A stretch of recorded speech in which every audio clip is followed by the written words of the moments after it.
Very funny, Fred Kerr.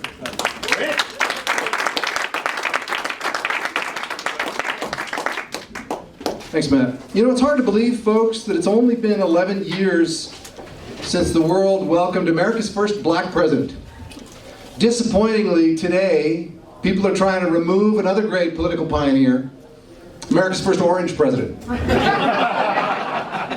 Pretty obvious that racism is still alive in the United States. And equally that orange is not the new black. Black is still the coolest, folks, but as Justin Trudeau demonstrated, it's not a look that everybody can pull off. I'm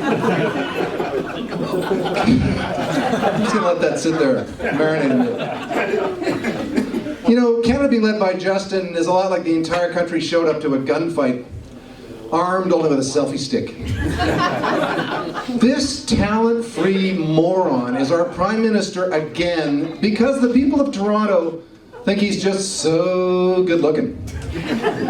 And of course, all the greatest leaders in history were always the best-looking people, right? Think about recent examples. Margaret Thatcher, Winston Churchill, Mahatma Gandhi, and of course the great liberator, Abraham Lincoln, all total hotties.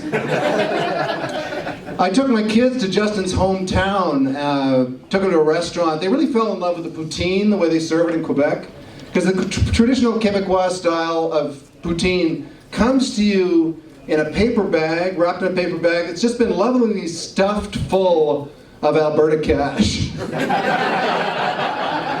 Tabernacle, c'est délicieux, mes amis. Speaking of greasy, my girlfriend's daughter asked us to guess what her friend Chad just texted to her. So I said, please God, not a dick pic. And she rolls her eyes like, no, like not in the morning. So now is it etiquette for dick pic timing? Apparently discerning dick documentarians don't display dongs before dusk. When it comes to cock close-ups, there's a cocktail hour. Well, it's 5 o'clock somewhere, Chad. Why don't you go ahead and jam that phone down your pants? Try to get your good side. Speaking of multifaceted, you might have heard that in Vancouver, a trans woman with male parts walked into 15 different salons and was repeatedly rejected in her request for a scrotal wax. Which coincidentally was my favorite band in high school. Scrotal Wax. The groupies are called Scroties, and folks, the t-shirts were unforgettable. All right, folks, I'm just going to keep going. Just buckle up, it gets worse. My daughter announced she's bringing a friend home for dinner who identifies as pansexual. I was concerned that having a pansexual for dinner, she might be attracted to our cookware. The daughter, of course, rolls her eyes and says, God, Dad, no. Pansexuals are just people who are open to all 77 genders. Meanwhile, folks, in Toronto, here's another story from the news. A lesbian walks into a Muslim barbershop, this actually happened, and was refused her request of a man's haircut. So they're going to court. Now, I don't know how this is going to work, folks. I don't know how it's all going to end. I just remember something my mama said to me years ago, some very wise words. She said, son, when the chips are down, never bet against an angry lesbian. Wise words, folks. Words to live by. I'm going to keep going on this gender shit, damn it. I'm just going to keep going.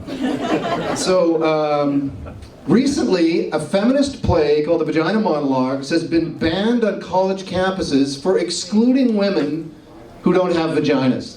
I'm going to say that again.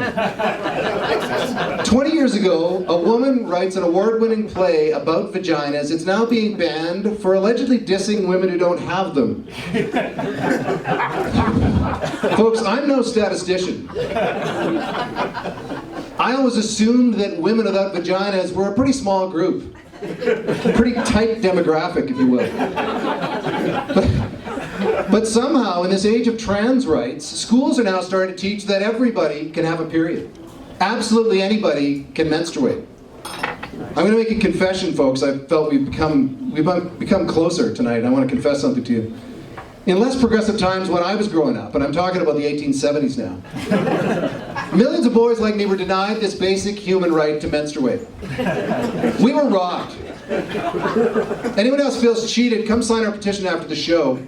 We think men also deserve a free pass to get little nuts once a month. So join us. We are men for menstruation. We say it's finally our time of the month. Deal with it, bitches. All right, that's more like it, folks. God damn it. Okay, I'm going to give you one more.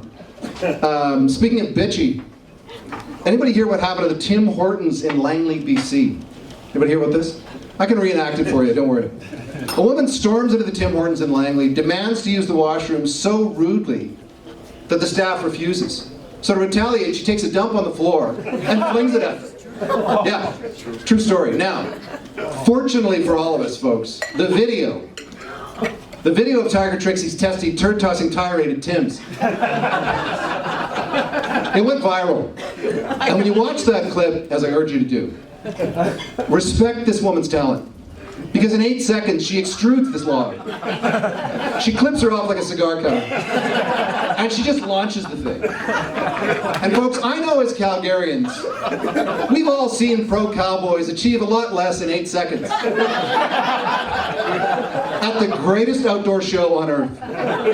Not only did this woman demonstrate impeccable sphincter control, she did not throw like a girl. No, this lady flung her own dung like a cooked up chimpanzee. Playing shortstop. That's my time. I'm Fred Kerr. Thank you.